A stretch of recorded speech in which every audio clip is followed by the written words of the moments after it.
Good morning, ladies and gentlemen. What's happening? It's Anthony from the Daily Truth in 5 minutes or less. Like this video, share this video, do all the things with this video. Hope everybody had a great weekend. Let's get right to it. First off, Wednesday night, I do not have my Wednesday night speaking workshop, but you could still register for next week. So just go to doubledownspeaking.com if you want to get better at speaking. You want to go to Toastmasters on steroids. We have a lot of fun.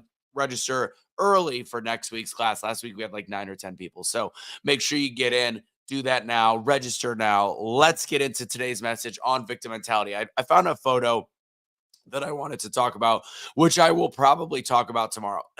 Excuse me. Allergies, using my voice, all these different things this time of year. So I may sound like things are, I'll sound better tomorrow, hopefully. All right. So let's get into it.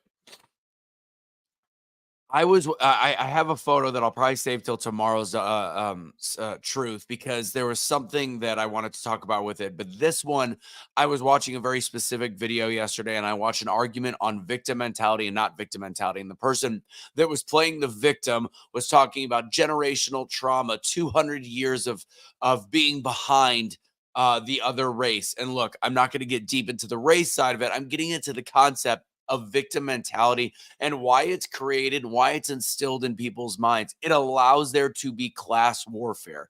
It allows for people to say, well, it's unfair. And once you feel as though something is unfair, I can tell you it makes it that much harder to get out. So the greatest oppressor on your mind is the one that tells you that you are a victim and says it's okay to be a victim. Look, we have all had a victimization at one point in our life. And when I hear things about, well, it's unfair for me, or it's unfair because their race had something, it drives me nuts. As somebody that has that had a handicapped father that was raised at the poverty level, that was raised incredibly poor, that had a mom that fought through the school system in order to become a doctor of chiropractic without the means, and having loans and paying loans and doing all these different things to get someplace, and then to make something for a family, and then to give an opportunity, even though I was the poorest white kid in one of the in my school.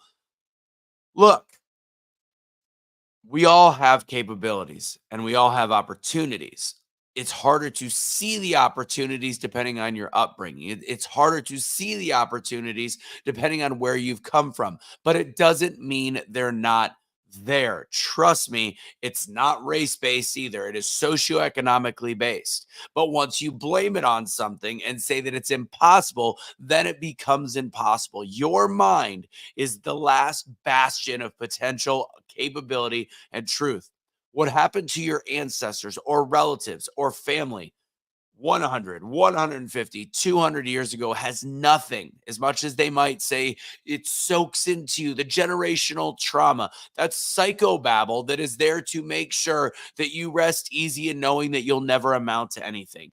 That kind of wizardry is what keeps different sets of people down. That's what keeps the white trash people down. Like, oh, your cousin and your mama and your grandmama, we've all been white trash. Nothing's gonna change. Or you grow up in the inner city and you're African American or black, and you have to deal with things on a daily basis. You're like, oh, I saw my cousin get killed, my daddy go to jail, and all these different things. It's not my fault. Absolutely, that's not your fault. But what you do with your life is your fault. The video that I saw regarding this had a young man that was arguing with another man, saying that things are unfair for him while he was at a university, talking about the fact that he gets good grades. He's naturally intelligent, but it's all unfair, and he has no ability. He has no rights. He's going to be stuck in the same system. This is a man going to a institution of higher learning, which, again, I could tell you, in today's age, I don't think it means a ton unless you're going for something very specific. But this young gentleman thought that the whole world was against him while he was at the same school, at the same rights as all the different people, whether it was Asian, white, black, doesn't matter. The creed doesn't matter. The religion doesn't matter. The race. There are all these different people, but he felt that even though that he got his grades easily and that he was naturally intelligent, that the world was unfair towards him because he had been told because of the color of his skin and the generational trauma that he went through that he wouldn't amount to anything. Think about that. This is a man that is at school, at a school of higher learning with everybody else, that has been brainwashed into this mindset that will, yes, not allow him to probably ever be the man that he possibly could be, and then maybe even go back and teach other men like him how to become that man. That's the fascinating thing. They've created this. It's just like you could look at things from the Rockefellers and Rothschilds and what they did to the school system and how they've gotten rid of religion in schools and all these different things and how they've stripped us down to the point where we are a nation of workers instead of thinkers. We are a nation of workers instead of people that want to find ways of enjoying life. Entrepreneurial mindsets have been squashed down as something negative and dangerous.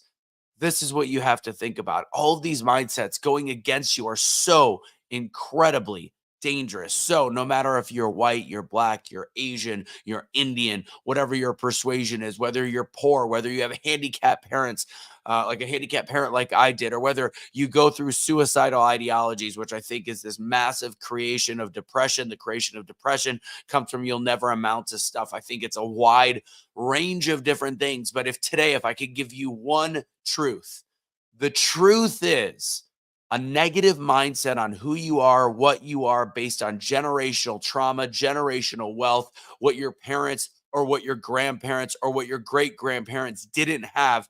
That mindset that makes you believe that every morning you wake up and the world is against you is accomplishing exactly what the people that came before you and the people that control things today want you to believe. You are not a victim. No matter what you say, you have the ability every morning to wake up and do something. There are people that have no arms and no legs and came from nothing that have found a way to make something of themselves. There is nothing that you can't do. The only thing that you can't do is think that your mind, who has told you that you are meant to be a victim, will control you. There are women that have gone through just absolute complete trauma in their life, in this life, not the life before them, not their family's lives, and they overcome whatever it is. If they were actual victims in this life and they overcome, what is stopping you? Everybody has the ability of taking their past, especially their past family trauma, and overcoming and finding a way to step forward in their own truth, in their own life, in their own ability, in their own capability to make something of their self. The victim mentality today has to stop. Whatever is going on in your life has to stop and start again. Take a deep breath, refresh yourself, and realize that you have the ability to live your life the way you want to live your life. You have the ability to change it, period. That's what I've got for you guys today. God bless. And remember, the truth will always set you free. God bless. I see you guys in the comments. I see you, Cash, Rhonda, Noel, Shelly, Dawn. I appreciate you guys. Like this video, share this video, do all the things with this video, and don't surrender your pets. Don't be a garbage human being. I will catch you guys tomorrow.